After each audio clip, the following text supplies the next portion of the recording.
franchise secrets, Erik Von Horn.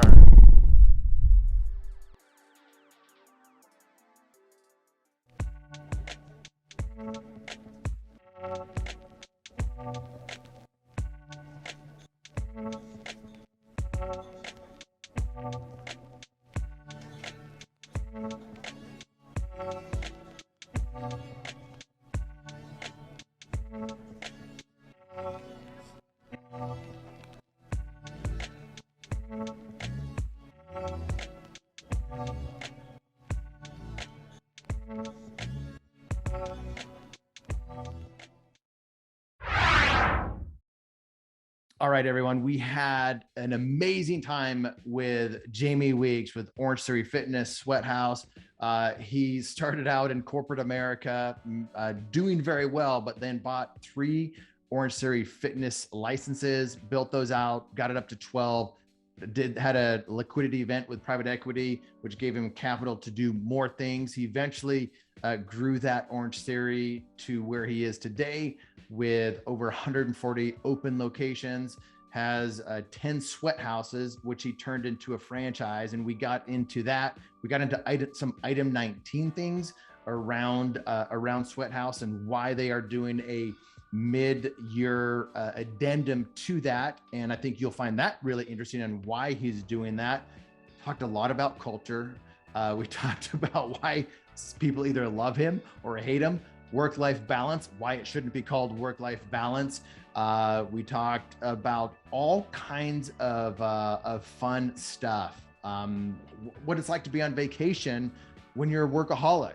What do you do? What don't you do? So I hope you enjoy this episode with Orange Theory's largest franchisee and new franchisor with SweatHouz, Jamie Weeks. Jamie, man, I've been looking forward to having you on the podcast. I know what you've done in Orange Theory, 145 different OTFs. You've had massive success there, which kind of translated into a family office, which I would imagine at least half of the people listening don't even know what that means. So we will talk about what that means. Right. And as we were talking about before we hit record like that, in my mind, that kind of puts you in a different league, a different mindset, being able to open up Dogtopias and now as a franchisor with SweatHouz. So I want to jump into all kinds of stuff, but like, who is Jamie Weeks? Let's start there, man. God, I think I'm trying to discover that every day. I have no clue. On a Wednesday, I'm just getting back from a 10-day vacation.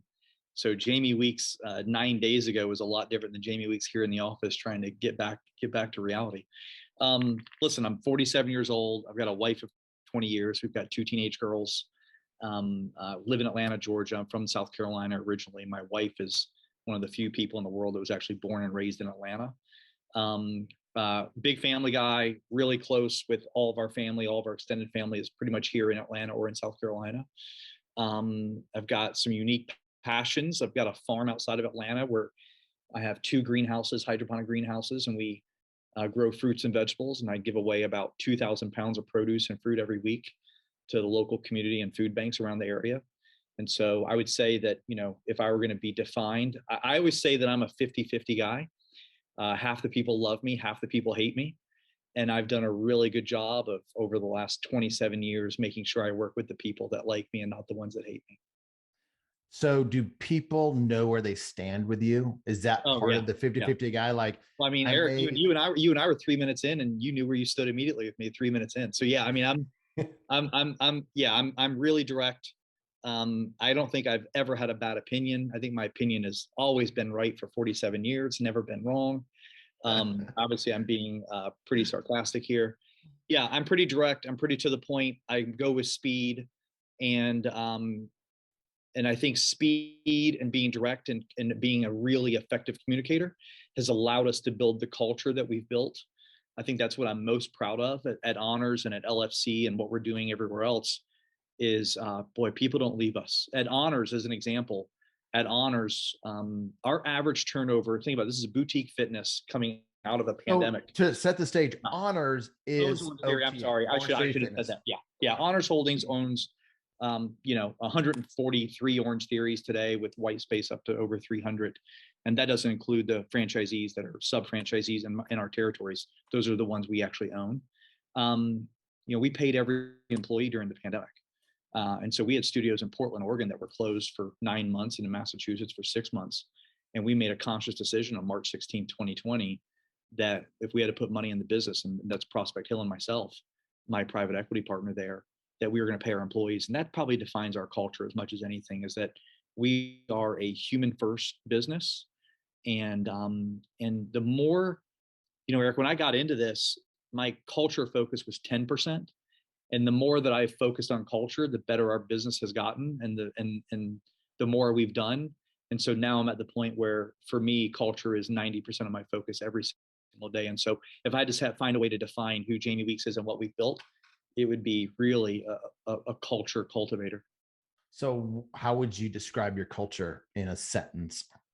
In a sentence, we have a craps table in our lobby. I'm serious. 50-50. Yeah, 50-50, right? Yeah. I would say that, listen, everyone can say, one of the phrases I can't stand is work-life balance, because just the definition of it itself is not balance. It's life balance. If you enjoy your work and you enjoy what you do, it's a major part of your life. It's 35% of your day is work. Another 30% is sleeping. And so if 35% of my day is my work, it's really as much a part of my life as anything else. And so we just really focus on putting people in positions where they love their job and they're happy. And I think that's a real secret sauce, because you can have a great person that you love as a human, and they may be in a position that they're not happy in. And so you got to find that right position for them to be happy. And when you do that, the success just goes with it. I mean, we've all seen it when someone's in a job that they can't stand, but then they go to a job they love and they feel they're thriving there. It's not work-life balance anymore. It's just life balance. And so that's one of our biggest focuses. So do you have an example of having somebody that was the right person in the wrong seat? Wow.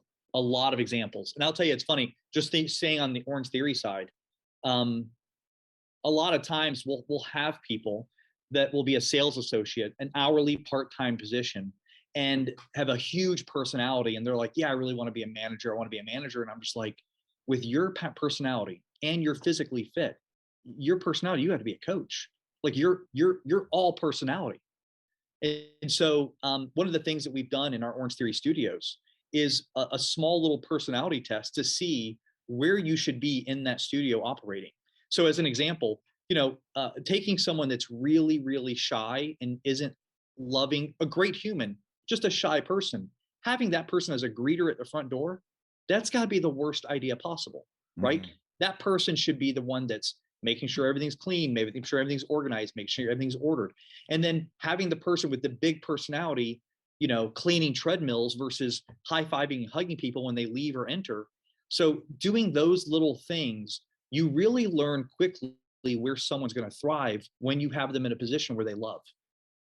Give me a sense of that OTF organization, like the org chart, because you have quite a few people listening to this. I just had somebody else on that's an Orange Theory franchisee. They don't have they don't have the org chart that you do. So I want people to understand the sense of the organization. So from an honor standpoint, not the franchisor. Yes. Yeah. Correct. Yeah, because the franchisor is amazing. That executive team, Carrie Juilliard and Dave Long, are unbelievable. But for us, so the honors home office is made up of, I'm going to be a little wrong in this number, 36 to 32 people, 34, 35 people, 10 of which on the finance team, finance and accounting. And we use NetSuite. It's pretty automated. We close the books within 6 days of 140 different locations. The financial side, our financial prowess, our CFO is amazing. He's unbelievable. And his team that we put together are really detail-oriented people that understand their position in our business is a big deal. I mean, getting the books closed in 6 days allows me and that executive team to make decisions really quick. And so By the way, if you're closing the books in 6 days, that means really the last week of the month, I have a pretty good idea of what's happened and what's going on. And that gives me a sense of what I need to change going forward. And so when I talk to other franchisees that are trying to grow and expand, the first thing I tell them is, hey, you've got to build out that finance team quickly, because without them, you cannot grow and you can't make decisions quickly like you need to. Second, there would be the marketing team. We do a lot of we use a firm outside for social media lead generation. And we work with corporate, the franchisor, on the assets and the content creation. But for me, one of the things that used to keep me up at night, and when I only had 15 or 16 studios, was the consistency between all the studios on social media. And so I can tell you right now, I can pull up all 140 of our studios on Instagram, and it's consistent, but it's also local. And that's the balance. It's a really big deal, right? I mean, we have 4 studios in Chattanooga, Tennessee. Chattanooga, Tennessee's marketing needs to look a little different than Boston, Massachusetts. Yet at the same time, we need to be using the same filters. We need to be having the same types of images and having the same process of how we're uploading and getting those in there. And so it's a balance of being consistent and organized, but also local to that market. So here's the deal with the Franchise Tribe Mastermind. It's full of a bunch of successful franchisees across many different industries, many different brands, and you get to be a part of that. Now, if you've had any level of success in franchising, you've probably been around top performing Z's in your current brand. So think about that. And if you could do that with 40 plus different brands, industries, franchisees, that's the value in the mastermind. I bring in some of the best speakers in the world. We talk about some topics that will never be talked about anywhere else. So if you're interested in being a part of a group like that, check out franchisetribe.com. So as I'm listening to you say that, because I know I've been on the franchisee and the franchisor side, you're like, like the 140 locations is more than most franchisors ever have. So like you just described the franchisor dilemma as well with a lot of that stuff. Well, it's funny you say that. It's because I think that's what's going to make us an amazing franchisor, right? So you mentioned earlier, now I'm going into the franchisor side with SweatHouz, where we have 10 corporate studios that I've had for 2 and 3 years and been opening them. And it had been really easy for me to open 2 of these, as you know, and start selling licenses immediately. And that was the opposite of what I wanted to do. I wanted to have a proof of concept that was in 5 markets in 5 different demographics that have been open for 1, 2, and 3 years before I even thought about franchising this. And that's exactly what we did. And being a franchisor, it scares the shit out of me, dude. I mean, it truly scares the shit out of me. I mean, I can really mess some things up really quickly and tend to fix it quickly. But I think we're going to be a much better franchisor because we are such good operators on the franchisee level, whether it's at Dogtopia or at Orange Theory, that we've learned. And by the way, those are 2 amazing franchisors, Neil, the CEO at Dogtopia, and Dave Long at Orange Theory, have been real mentors for me of learning how to be a franchisor, along with a lot of others. And I think that's what's going to make us a great franchisor. What's the best advice that those 2 guys gave you as going from very successful franchisee to the franchisor side? Like, hey, word of warning, word of caution, you might not know this, and here's some things that you should be looking out for. They both said something that I didn't want to hear, but I knew they were going to say it, which was, Jamie, you need to be the final say in meeting with every single prospective franchisee. And I think both of them, I can't speak so much for Neil because he's got amazing franchisees, and at Orange Theory we have amazing franchisees as well. But in the early days of Orange Theory, it was blowing up and going so fast, no one could have kept up with it. Not Jerome Kern, Dave Long, any of them, Ellen, no one could have kept up with it. And so I think when they look back, granted, huge success, one of the most successful franchises in the last 50 years, and DL's one of my close friends.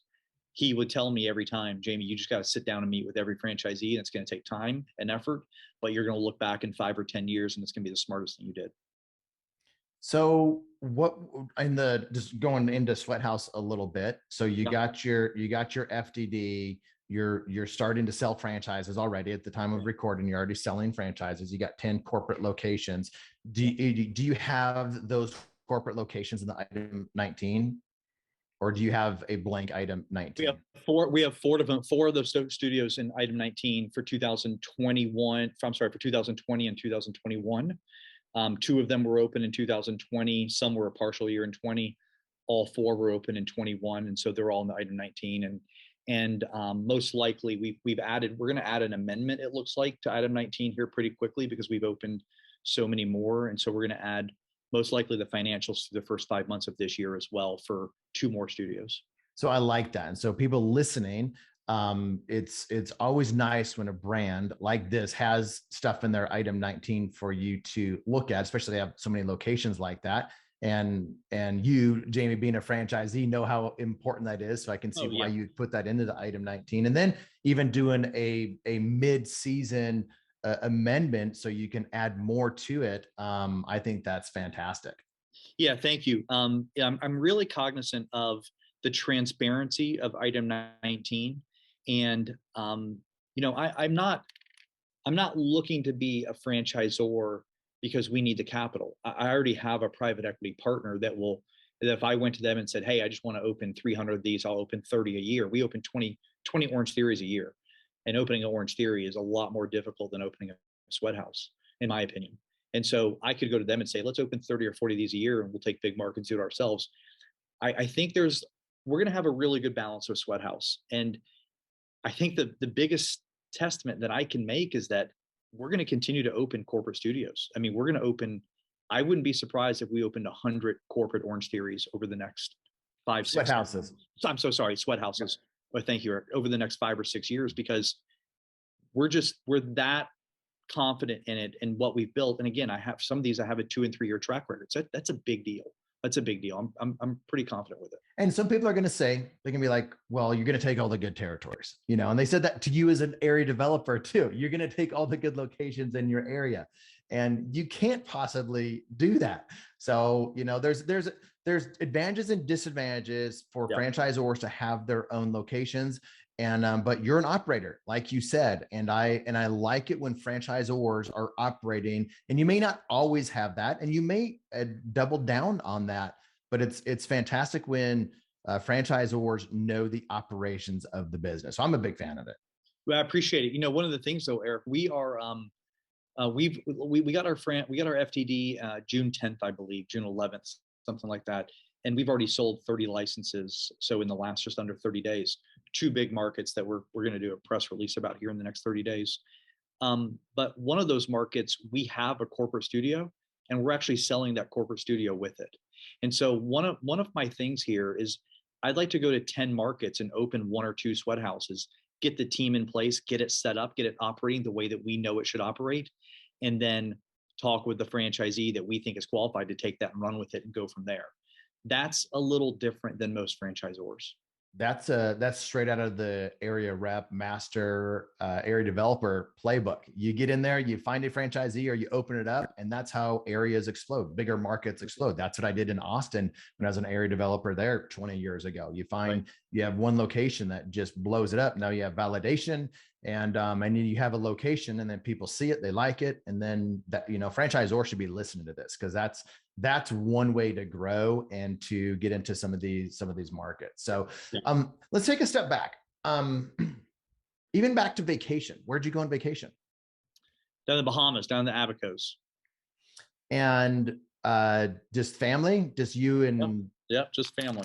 Yeah. So what's it like on vacation? You got all this stuff going on, and I take a lot of time to just downtime. Sometimes I feel bad about it, but I look back, I'm like, I wouldn't trade that for anything. And it was so good for the family time. It was so good just to even recharge for business. So I'm a huge fan of that, just so you know where I'm going with this. But what's going through your mind when you're on a 9-day vacation, when your franchisor just launched? Yeah. It's a really, God, talk about making me feel guilty, Eric.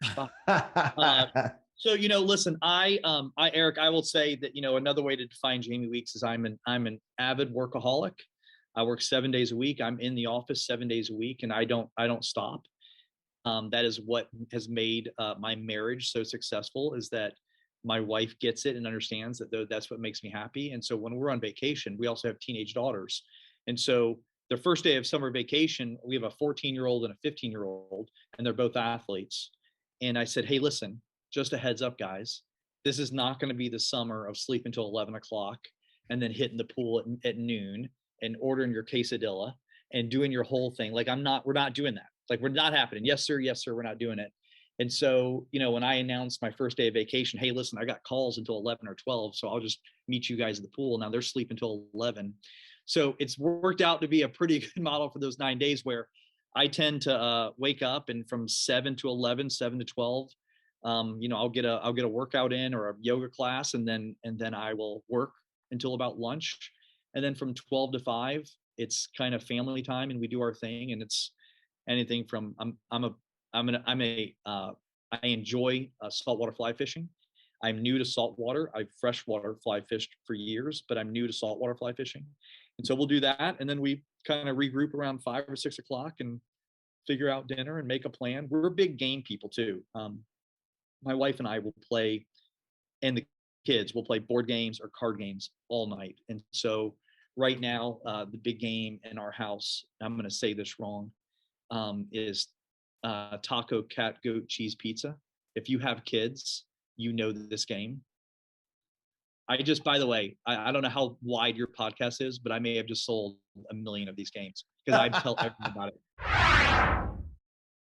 Attention franchisors, if you are not bringing in many of the right franchisees, sales are slow. It's stealing too much of your time as a founder trying to award franchises to the right franchisee.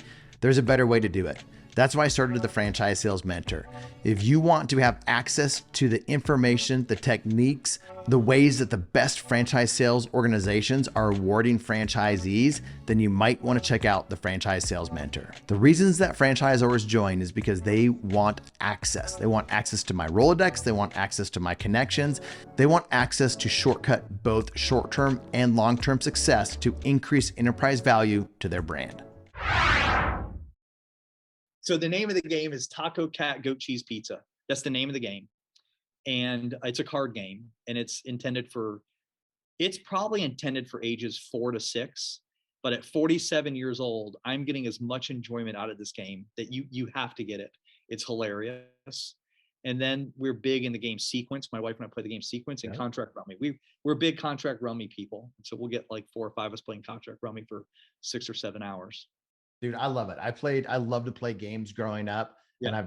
And we have a bunch of games now. The girls are hooked on Settlers.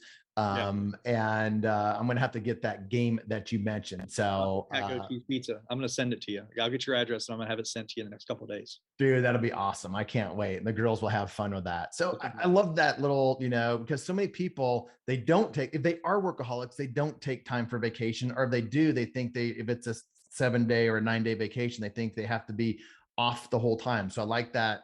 I like that work-life balance. I'm teasing life with balance. That. I'm teasing with that. It's life. I know. It's life. I said that on purpose. Let's go back to Orange Theory number 1, like your first location. What were you doing before?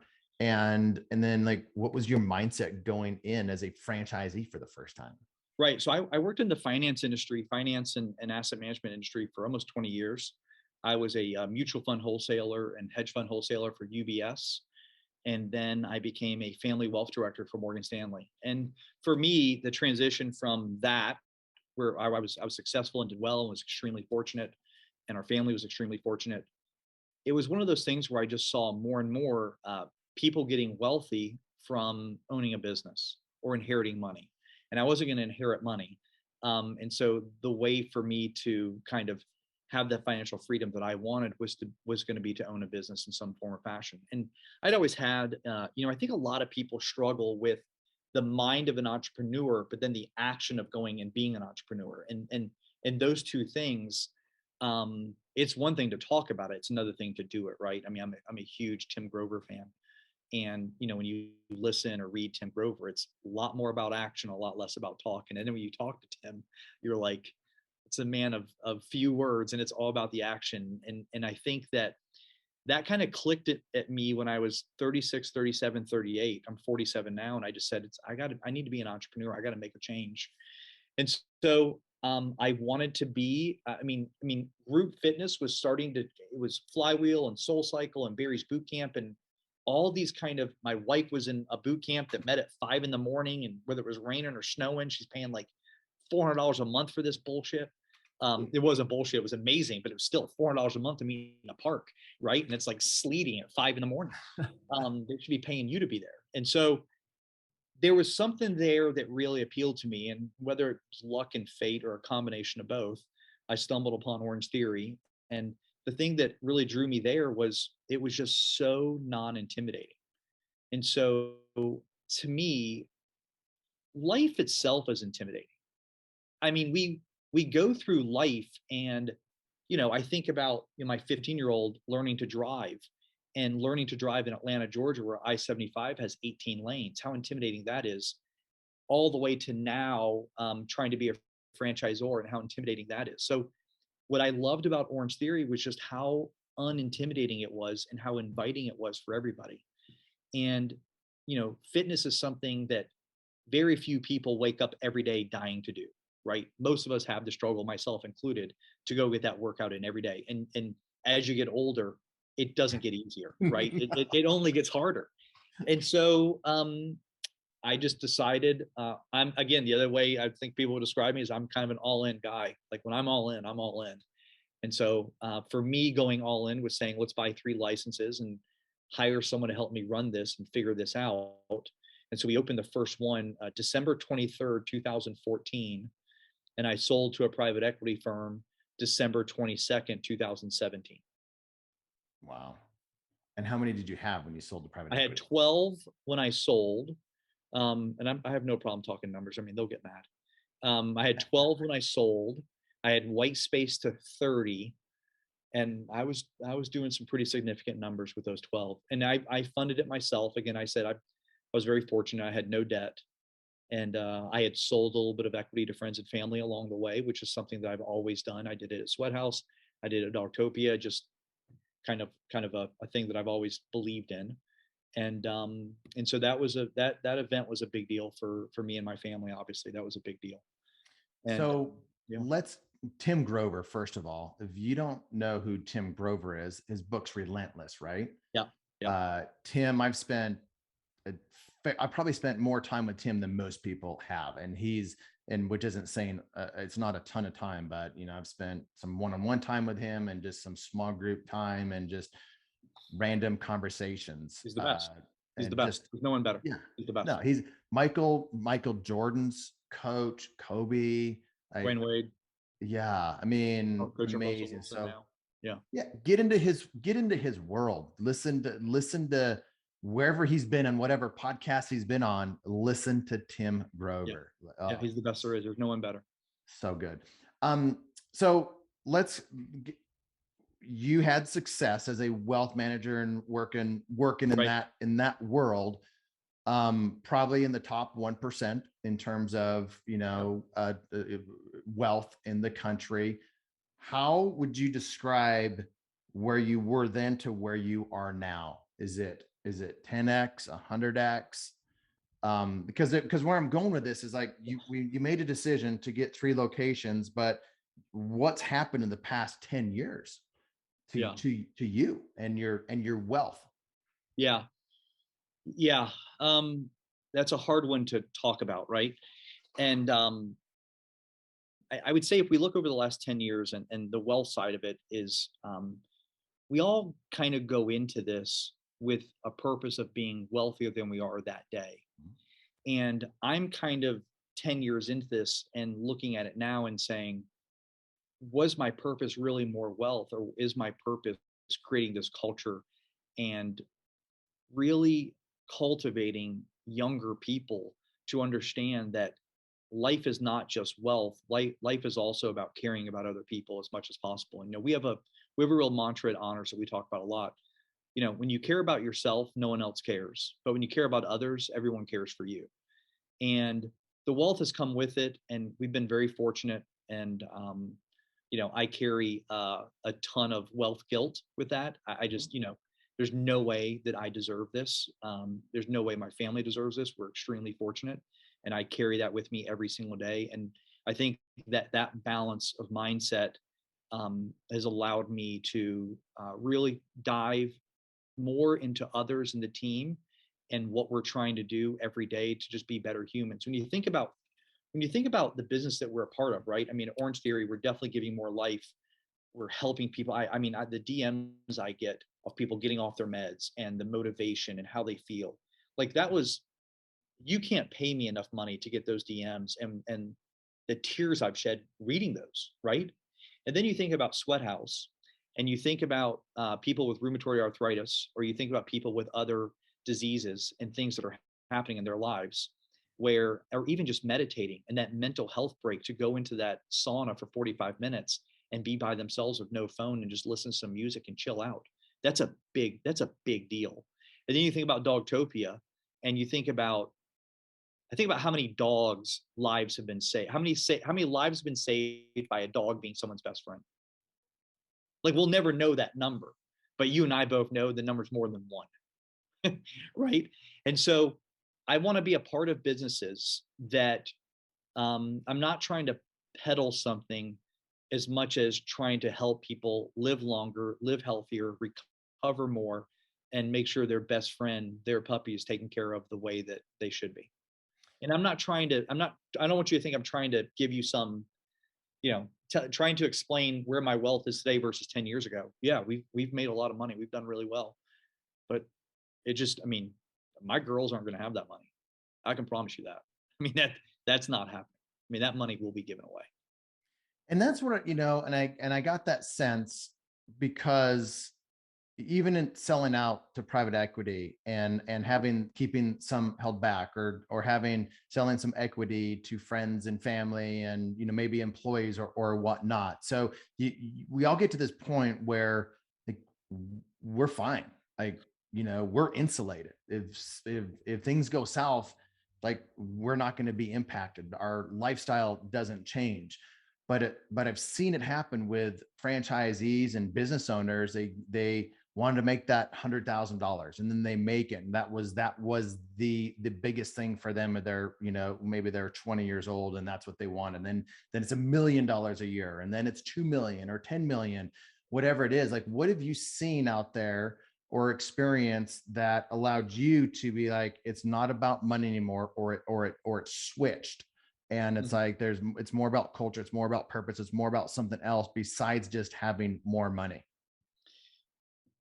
Well, I want to be very clear that I am a capitalist at mind, okay? But I am a humanitarian at heart. And so I personally struggle with that every single day. And it's not an easy balance in any way whatsoever. And I'm not trying to come off as, Mother Teresa over here, who's just trying to give everything away. I'm in a for-profit business, and that's what we do. For me, it's much more about where if we, Erik, if we have the right culture and we provide a value to members, everything else is going to fall into place. And it's literally that simple. And if we have the right culture and we treat our employees right, and those employees, happy employees create happy members. End of story. And so we have to create a value for members where they're happy, and it starts with our employee being happy. And when that happens, it allows me to overpay people for having fun at their job. And I look at that as a way for me trying to make the world a little better place by not trying to micromanage teams of, hey, where are we at with today's numbers? I just got the 1 p.m. update and we're not selling. Like, that's just bullshit. We're not doing that. And so I sleep well at night knowing that I work for every one of my employees, and it's my job to make sure they're happy, because I know if they're happy, my members are going to be happy in turn. And that's literally my only focus. Money is going to come with it. Wealth is going to come with it, and other things come with that as well. But when you chase that dollar, you live and die by that sword. Yeah. So who's your customer? Like, you just talked a lot about your employees. Some people say the end user is my customer. Some people say it's my employee is a customer. I'm hearing more of that from you because of for you focus on that employee, and that employee focuses on that customer. Like, how do you see all of that in your world? Well, I think that, the definition of a customer and a client are two different things, right? A customer is a one-time transaction. A client is something that comes back for repeated transactions. So we don't have a lot of customers. We have a lot of clients. I have many, many clients, and I have many members that I try to appeal to. It starts with Prospect Hill, the private equity partner that I have for all the businesses. At the end of the day, I work for them, and I want to make them happy, and they are the largest shareholders, and I owe a lot to them, and so I have to do right by them every single day. By doing right by them, I have to create a culture in the businesses that limit our turnover. And I never made this point earlier where I was going with it, so I'll make it now. In 2021, our turnover at Honors Holdings, which is at the time called 125 Orange Theories, was under 20% turnover. That's 120 studios in 9 states and boutique fitness in a pandemic. We had less than 20% turnover of our employees, or about 1,000 employees at the time. I'm as proud of that as anything. The other thing, coming out of the pandemic, when we paid our employees, I didn't have a labor shortage. I was able to open studios right away and go right into business without missing a beat. That's how I make things right for Prospect Hill, by running those businesses correctly. That's also making things right for the employees and keeping them happy. And so by doing that, we then create value for that member, for that client on a daily basis. And so I look at it as a win-win-win, right? Prospect Hill's winning, my employees are winning, and the members and the clients are winning. And not in that order. They would all be kind of on the same level together. Is Prospect Hill the one that bought you out early on? Mm-hmm. Yep. And then when I got SweatHouz going and Dollartopia going, I went to, when we had the first transaction in 17, one of the members of my board is a guy named Joe Fortunato, who's the chairman of Sprouts. He may still be the chairman of Sprouts, I'm not sure.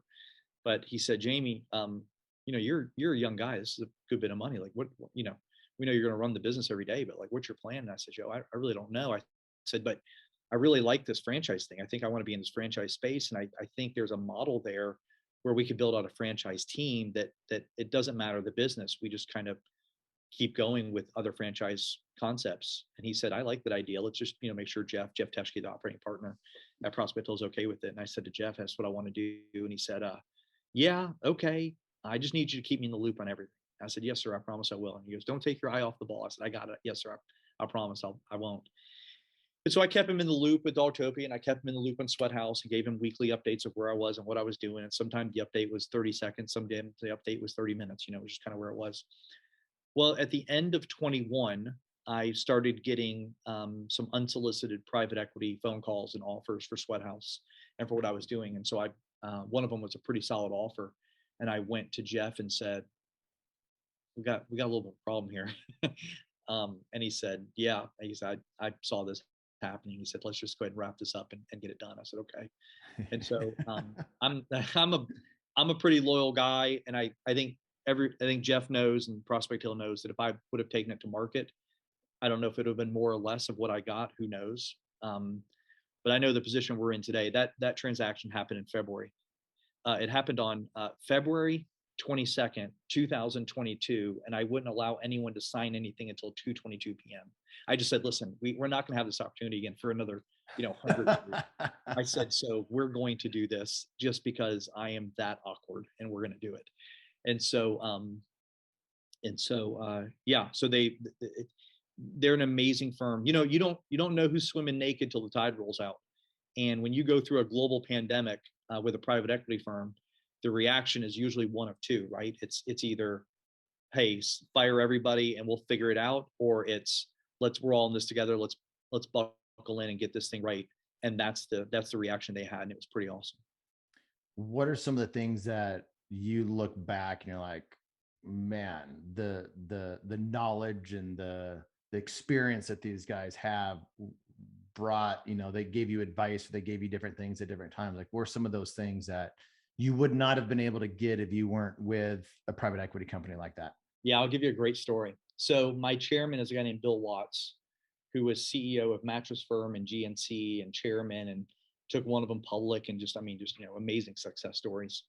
And so I remember in March of 2020, I was just like, we're going to pay every employee. I mean, that's the right thing to do. We're going to pay every employee. And so I kind of had my Jerry Maguire moment of speech and said, "This is what we're going to do." And everyone's like, "Oh, okay, Jamie, you're pretty pumped up, but I got you. We hear you." And so after the call, Bill Watts called me. He goes, "Jamie, let me tell you something." He goes, "You're doing the right thing. You're doing it out of your heart." And this is like March 18th. I mean, we're like 2 days into a pandemic, Eric. Like no one has any clue what's going on, right? I mean, in my mind, we're all dying in the next week anyway, so it doesn't matter. And so Bill goes, "Let me tell you what the government's probably going to do, Jamie. They're probably going to make unemployment so good that people don't want to go back to work." And I'm like, this guy has no fucking clue what he's talking about. That's the dumbest. That's got to be the dumbest thing I've ever heard of in my life. And like June, July of that year, I was just like, holy shit, this guy. I cuss a lot too, Eric. I'm sorry. I was like, holy shit, this guy knew exactly what he was talking about. So it's little things like that where you think you're right. Oh, you got lucky being right on that decision, right? And that's all that was for me. But there's probably 20 of those stories that I could tell you where it's just those little pockets of wisdom. And I can give those little pockets of wisdom now to a 30-year-old, a 32-year-old. Let me tell you what Bill Watts said to me. Let me tell you what Joe Fortunato said to me. Let me tell you these things that Jeff Teske said to me. But what they've taught me, it's the last thing I'll say about it. What they've taught me more than anything is how to think like a CEO. Okay. People think you're just a CEO because you have that title or you own the most equity or you get paid the most. Let me tell you what, that CEO role, the human capital side that comes with that, when you have 2,200, 2,300 employees and you got someone that can't pay rent this month and they're like, "Hey, I'm in a tough financial position. I don't know what to do." And, we have this open door policy and we just have that culture. And so the thing that I wasn't prepared for, and I'm still not prepared for, and I deal with it every day, is the human capital side of being a CEO. I mean, we during the pandemic at Honors, we had 3 employees try to commit suicide. And so let me tell you what, I almost really cussed bad for you there. I don't care where you got your MBA. I don't give a shit where you got your MBA. Show me where they taught you to deal with employees trying to commit suicide. Once you just show me that one in your book. The human capital side is a big, big deal. And the way to manage human capital as a CEO is to have the culture that fits the people, not a culture that fits the CEO. What's your biggest mistake doing working with human capital the wrong way? Boy, I got a list of regrets. I don't have a list of regrets. I don't have any regrets. I got a list of mistakes. Probably didn't see their side of the story as clear as I probably should have. Probably gave people a little too much rope to hang themselves instead of me training them a little bit better before they hung themselves. I can think of 2 or 3 employees that I wish I had back today that were entrepreneur minds that I couldn't really rein in. And I was like, "Hey, I can't really rein you in. You need to go do your thing." And they were happy and I was happy. I was like, "Cool, thank God we're done with that." But thinking back on it, I should have probably been a little tougher and said, "Hey, listen, I need you to listen to what I'm saying and just follow me for a year so we can get this thing. I promise you're going to be in a position." Little things like that. But you know what, Eric? I mean, listen, you've done more in franchising than me. Everything plays out and everything works out for a reason. It kind of is what it is. And you end up with the employees you deserve. And let me say that one more time. You end up with the employees that you deserve. And that's it. Culture. When did that really become important to you? Because you've started talking about that early on. We've had it. It's been weaving in and out of this conversation. Did you have that aha moment that you're like, "Oh my gosh, culture is more important than I thought, and I'm doubling down on it"? 2017, when I went to market and I used Brian Smith and Abe Thomas at Piper Sandler, and Brian's one of my close friends. And if you're ever selling a business, he's your first phone call. There's just the guy's the best there is. I never sold a business before, so I didn't really know what I was doing. And so he came out to Atlanta from San Francisco, and we sat down and met, and we went studio and met people, and we walked into I don't know, I'm gonna make up the number, 6 studios, and I knew every person's name, and which is I pride myself, and we all have a story, and I pride myself in trying to know everyone's story, right? And after the call one day, you and I will connect, and I want to know your story. Because once you understand someone's story, you understand where they're going to fit in culture, right? And I think that's a big deal. And I pride myself in knowing everyone's story. And so then we go to market, and I'm able to talk about my team and their stories, and from an SA to a head coach to a manager. And the PE firms, I met with like 11 or 12 different PE firms, some big firms. It was an amazing experience. They were blown away by my level of detail of how well I knew the teams. And I was just like, well, I can't believe that blows you away. That's actually shocking to me that you're surprised by that. You know, that's when I knew we were different. That's when it clicked that we're different. And that's when I doubled down on culture of our number one focus. If outsider looking in, what, and you talked about it earlier, you got a roulette table, like an outsider looking in, you know, at your culture, Yeah. what are they going to see? Well, again, I think there are outsiders that look in that don't like honors because we're really successful and we have a unique culture and we're really proud of what we've done. And so, you know, you have some franchisees and you have other people that look at us and say, oh, it's just, you know, it's, I don't know what they say. I think if people really got to know me and the team and what we're trying to do every day, they would understand that for us, it's not about the money as much as it is about the team and the culture and the members and the value we're giving to the members on a daily basis. I talk about this a lot with my Orange Theory team. If you want a lot of members, you have to have high energy and fun classes. It's literally that simple. I'm a music guy. I live for music. There's music playing in my house, in my car, in my office, in my bathroom. At 24/7, I have music going. Before I logged on with you, I had to mute the music, right? And so I think there's a lot of people that are really identify with music. So at Honors and Orange Theory, our focus is playlists and music, and we're really good at it. Our focus is energy and building up people and helping encourage people and motivating people and having high energy and having fun and making it more and more fun every day. If you do that, you're going to succeed. And that is my focus. The money comes secondary. We've got to do all that stuff first. I think from the outsiders looking in, I think that's what they see.